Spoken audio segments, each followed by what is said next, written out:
Assalamualaikum warahmatullahi wabarakatuh. Assalamualaikum warahmatullahi wabarakatuh. Warahmatullahi wabarakatuh.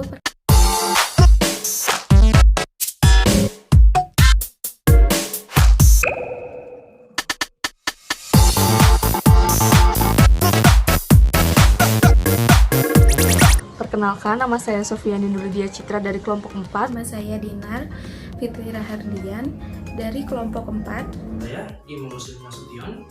Saya Ripka Nauli Sitorus. Anissa Rawati, saya dari kelompok 4, Kewirausahaan 1A UPW. Di sini kami akan mempresentasikan hasil dari wawancara kelompok kami.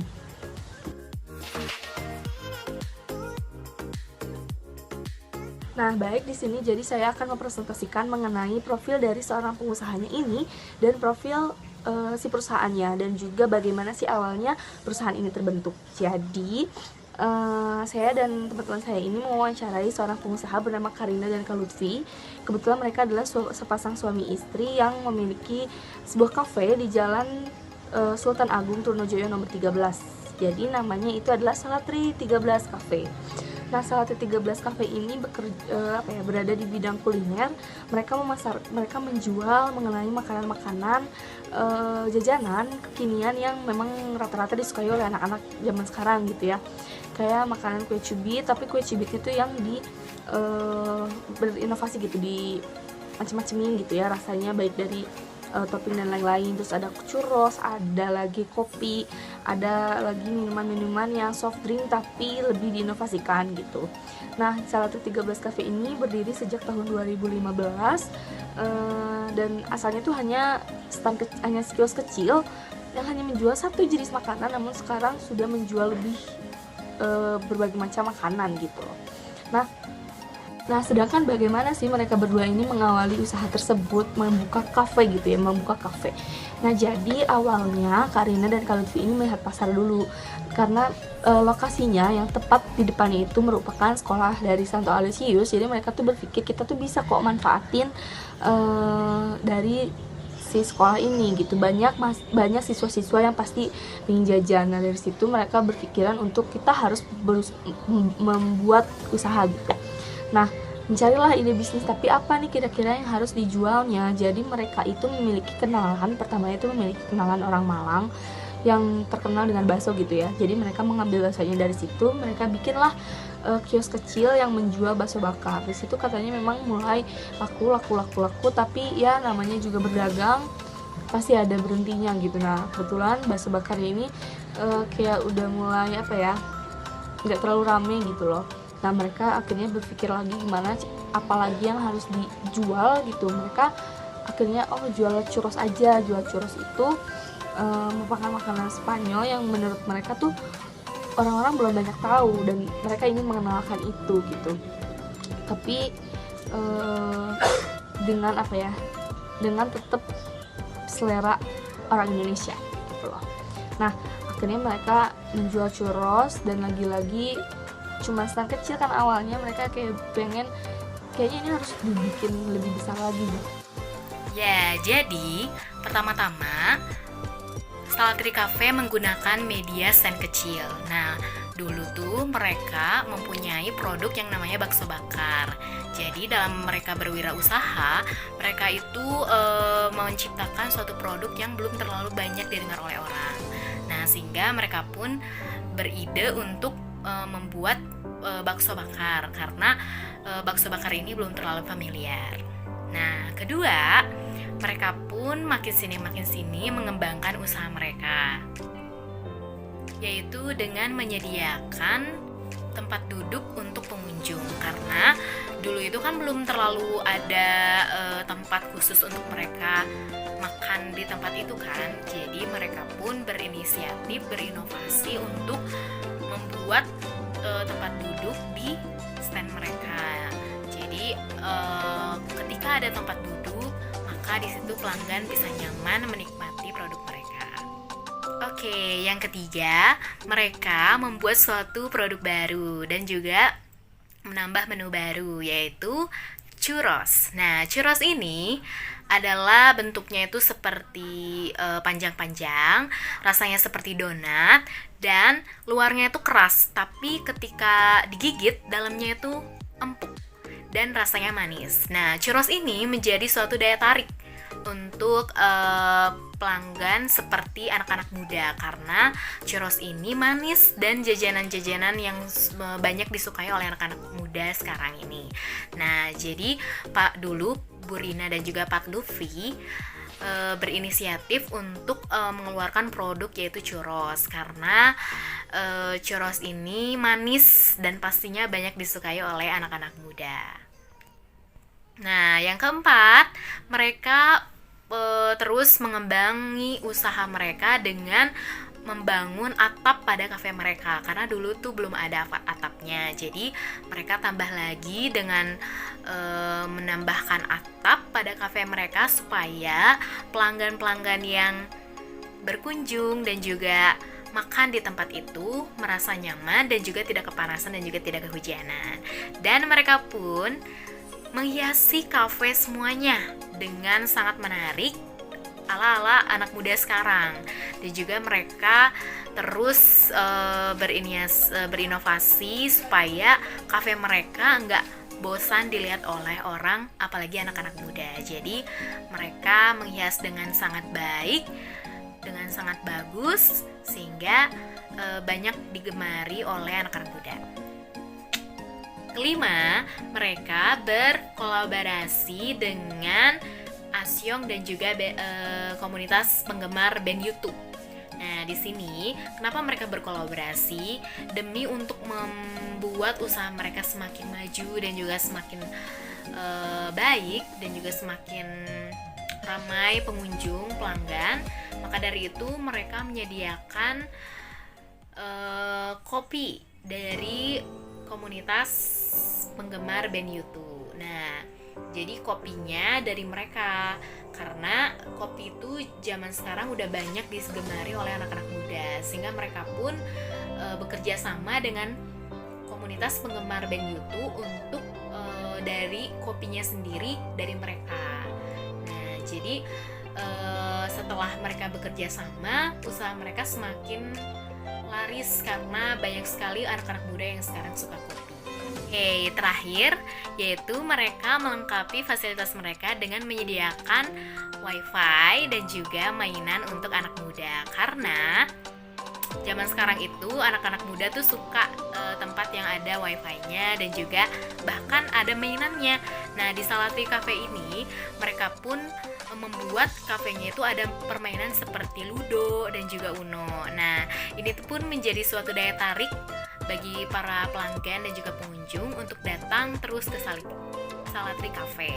Nah, mereka pun melakukan berbagai cara inovasi supaya pengunjung-pengunjung tuh tidak bosan datang untuk ke Salatri Cafe.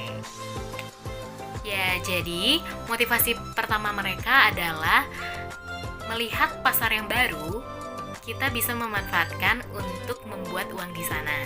Nah, jadi dulu itu Salatri Cafe melihat peluang pasar yang begitu besar karena dulu Salatri Cafe itu dekat dengan area sekolahan dan juga kampus. Nah, jadi mereka pun memanfaatkan peluang tersebut dengan cara membuka usaha seperti jajanan-jajanan yang disukai anak-anak sekolah dan juga anak-anak muda. Nah, dari situlah motivasi timbul untuk mereka membuka usaha Salatri Cafe. Oke, yang kedua, harus mengamalkan ilmu bisnis yang kita peroleh untuk menghasilkan uang. Nah, ini dia menjadi motivasi daripada Pak Lutfi karena beliau dulu merupakan lulusan bisnis ITB. Tidak mudah menyerah dalam berwirausaha dan perbanyaklah berinovasi. Yes, itu sangat betul karena ketika Bu Rina dan juga Pak Lutfi berinovasi dengan melakukan pengembangan usaha mereka yang seperti tadi saya sudah jelaskan, maka usaha mereka pun akan semakin hari semakin laris dan banyak pengunjung yang akan berdatangan. Nah, maka dari itu, itulah motivasi daripada mereka dalam berwirausaha sehingga usaha mereka semakin maju karena mereka tidak pernah menyerah dan terus berinovasi. Pemiliknya, yaitu Karina, menjelaskan bahwa menurutnya seorang pengusahawan itu harus bisa menerapkan manajemen, mulai dari planning, organizing, actuating, dan controlling. Nah, dari situ diharapkan bahwa seorang pengusaha bisa membuat usahanya tetap berjalan, juga berkembang, dan yang pastinya menghasilkan. Nah, kemudian juga menurut Kak Rina, seorang pengusaha itu harus peka terhadap pasar. Dia harus tahu produk yang dia buat ini akan diberikan atau akan dijual kepada siapa. Jadi ketika kita sudah membuat produk dengan segala keunggulannya, nah produk ini sebenarnya cocok untuk pasar yang mana? Atau kita bisa menentukan juga pasarnya terlebih dahulu. Kita akan menjual ke pasar yang mana nih? Nah, dari situ juga lalu dibalikan prosesnya. Kita sudah menemukan pasarnya, maka yang sedang dibutuhkan pasar itu apa? Nah, baru kita buat produknya. Yang ketiga, seorang wirausahawan juga harus mengikuti perkembangan yang ada di dunia ini. Seperti misalkan melakukan promosi melalui media sosial yang sedang naik daun, seperti Instagram misalnya. Ini sangat efektif karena tidak terlalu membutuhkan biaya yang besar, tapi bisa memberikan dampak yang luas kepada pengguna Instagram, asalkan caranya benar. Selanjutnya adalah permodalan dari Selatri 13 Cafe. Permodalannya didapatkan dari bantuan orang tua Kak Luffy, yang kemudian modalnya didapatkan dari hasil perputaran uang dari bisnisnya yang mulai berkembang. Selanjutnya untuk harga jual di Selatri 13 Cafe itu harganya cukup terjangkau, yaitu harganya sekitaran paling murah itu dari Rp5.000 saja. Ini ada suka duka dari Selatri 13 Cafe. Untuk sukanya yaitu pendapatan semakin meningkat, lalu pengunjung semakin menyukai menu-menu yang terdapat di Selatri 13 Cafe. Lalu pengunjung juga betah dan ingin berlama-lama di kafe tersebut. Untuk dukanya, Selatri 13 Cafe ini pernah dihianati oleh pegawai, yaitu ada pegawai yang mengambil suatu alat yang mahal di Selatri 13 Cafe sehingga itu merugikan dan harus diganti. Selanjutnya dukanya juga terkadang Selatri 13 Cafe ini sepi pengunjung, biasanya ketika musim hujan. Dan mengenai penghasilan dari Selatri 13 Cafe ini.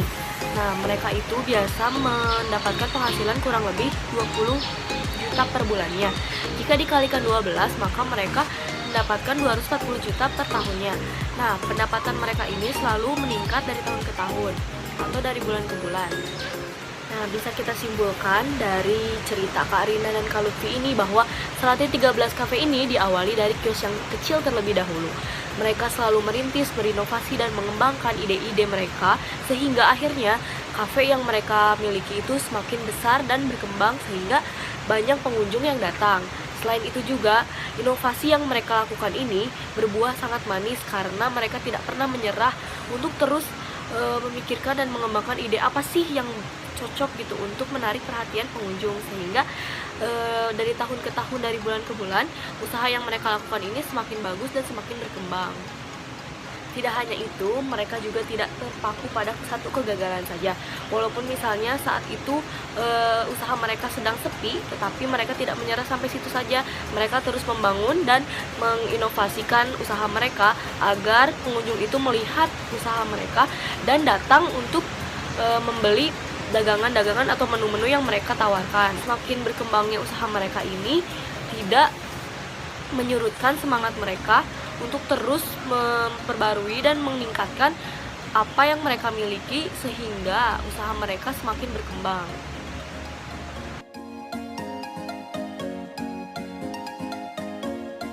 Baik, untuk hasil dari wawancara yang kedua, kita itu mewawancarai sebuah distro yang ada di kawasan Cihampelas, yaitu toko Blue Island dengan pemiliknya bernama Palabay.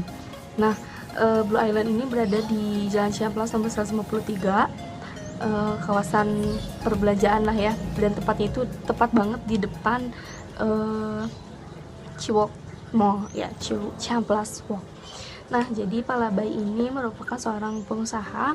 Dia merantau dari Padang ke Bandung. Sekarang beliau berumur 52 tahun dan bekerja dalam bidang clothing ya, menjadi seorang pengusaha di Blue Island ini.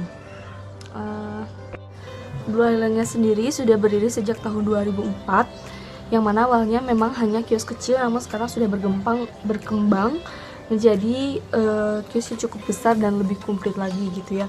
Jadi toko Blue Island ini tidak hanya menjual pakaian, namun menjual juga berbagai macam jenis kayak tas dan juga jaket-jaket, terutama jaket kulit. Kisaran harga yang dijual dari toko Blue Island ini itu sekitar 5.000, yang paling murah itu gelang-gelang yang khas oleh-oleh gitu, sampai ada jaket kulit yang harganya seharga 3,5 juta. Seperti itu. Nah, bagaimana sih awalnya Palabai ini membuka suatu usaha Blue Island ini? Jadi pada awalnya sebetulnya Palabai ini merupakan rantauan dari Padang. Beliau mencari pekerjaan gitu ke Bandung. Nah, setelah itu Palabai itu diberitahu oleh temannya bahwa teman itu menjual casing handphone gitu loh ya, casing handphone. Jadi Palabai, ya sudahlah, saya ikut untuk berjualan casing handphone di sekitaran BIP itu. Awalnya seperti itu, belum sampai ke pengusaha distro. Nah, namun melihat perkembangan distro pada saat itu, Palabai seperti tertarik gitu untuk ikut berjualan atau berusaha berusaha di bidang distro seperti itu. Jadi Palabai mulai menanya-nanya kepada tukang distro, berapa sih omsetnya, gimana sih modalnya dan lain-lain. Ternyata Palabai tertarik dan akhirnya mencobalah usaha distro di Ciamplas itu. Nah Palabai mengontrak toko kecil di Ciamplas itu sebetulnya dari hasil jeripayahnya beliau gitu ya, ketika beliau menjual casing handphone di BIP, serta beliau diberi uang warisan oleh kedua orang tuanya. Nah, sejak saat itulah Palabai berusaha untuk bagaimana nih sebuah distro saya menjadi besar, menjadi berkembang dan terus bertahan hingga detik ini. Itu dikarenakan kerja keras Palabai yang harus mengembangkan distro menjadi lebih besar lagi dan juga diminati oleh banyak pembeli. Selanjutnya ada pengembangan usaha yang dilakukan oleh Palabai. Yang pertama adalah memanfaatkan pasar yang ada. Yang kedua adalah berusaha semaksimal mungkin. Yang ketiga adalah mengembangkan ide-ide sendiri. Yang keempat itu ada meningkatkan kualitas barang. Dan yang kelima adalah mengikuti tren. Itulah salah satu usaha pengembangan usaha yang dilakukan oleh Palabai, sehingga usaha tersebut dapat maju hingga sekarang. Ada motivasi berwirausaha oleh Palabai. Yang pertama yaitu kita tidak perlu melihat orang lain, cukup melihat perusahaan sendiri. Yang kedua adalah menuangkan ide-ide sendiri pada produk kita sehingga dapat terus berkembang. Terus yang ketiga itu merupakan motivasi terbesar Palabai dalam berwirausaha, yaitu istri dan anaknya. Palabai mengharapkan bahwa anaknya akan mendapatkan pendidikan serta rezeki yang lebih baik dari dirinya. Jelaskan mengenai keterampilan berwirausaha. Nah, menurut Palabai sendiri, dalam berwirausaha itu kita tidak perlu memikirkan orang lain, tetapi kita harus memikirkan bagaimana usaha kita sendiri atau perusahaan yang kita sedang lakukan ini. Misalnya, ketika orang lain memiliki atau memunculkan produk baru, kita tidak perlu ikut-ikutan untuk memunculkan produk baru, tetapi kita juga harus memikirkan produk apa sih yang bisa kita munculkan tetapi menjadi ciri khas yang kita miliki sendiri gitu. Lalu yang kedua, kita juga harus mendapatkan ide-ide dan menyeimbangkan dengan tren yang sedang berlangsung. Misalnya sedang ramai tren ini, nah kita juga harus bisa menyeimbangkan apa yang kita miliki ini sehingga kita tidak tertinggal oleh tren-tren yang ada. Lalu yang terakhir adalah bahwa kita juga harus mampu berjuang untuk memanfaatkan pasar agar barang yang kita miliki ini selalu dilirik oleh masyarakat. Selanjutnya, bagaimana sih Blue Island ini membangun networking untuk usahanya? Yang pertama, karena Blue Island ini terletak di Jalan Cihamplas, di mana Jalan Cihamplas ini merupakan salah satu sektor wisata juga dan juga banyak pengunjung dari luar Bandung ataupun dari dalam Bandung yang berbelanja di Jalan Cihamplas ini. Nah, yang kedua, menjadikan pelanggan itu repeat buyer, di mana Pak Labai ini selalu berusaha untuk membuat pelanggan tersebut menjadi repeat buyer atau selalu membeli produknya secara berulang-ulang. Setelah membuat pelanggan menjadi repeat buyer, maka usahanya pun akan terus berkembang dan dinilai bagus oleh masyarakat. Seperti itu. Pak Labai menjelaskan ketika dia ingin membangun usahanya ini, dia membutuhkan dana sekitar 60 juta. Di mana modal 60 juta ini dia alokasikan untuk sewa barang serta menyediakan barang-barang yang ingin dia jual. Tentu barang-barangnya tidak sembarangan. Karena itu dia memilihnya dengan baik, disesuaikan juga dengan modalnya yang tersedia. Kemudian beliau juga menjelaskan bahwa modalnya ia dapatkan dari hasil usaha dia sebelumnya, yaitu usaha menjual cash di kawasan BIP, serta ditambah warisan yang dia dapatkan dari orang tuanya. Jadi jika ditotalkan menjadi 60 juta. Nah, kita juga harus mengambil pelajaran bahwa dengan menyiapkan modal yang cukup serta pas, tidak harus terlalu besar, bisa menciptakan sebuah usaha yang mandiri serta stabil kedepannya ketika kita menggunakan modal itu dengan baik. Contohnya seperti Blue Island yang sudah menjadi cukup sukses di kawasan Cihamplas serta cukup dikenal di kawasan Cihamplas, dan ini memberikan wirausahawannya kesempatan untuk semakin berkembang. Bagaimana penghasilan per bulannya dari Blue Island Distro? Nah, mereka mempunyai penghasilan yang terus meningkat. Nah, penghasilan mereka itu kurang lebih 45 juta per bulannya. Oke, jadi kesimpulan mengenai wawancara Blue Island Distro yang dimiliki oleh Pak Labai, kami menyadari bahwa membangun suatu usaha yang mandiri dan sukses tidaklah mudah.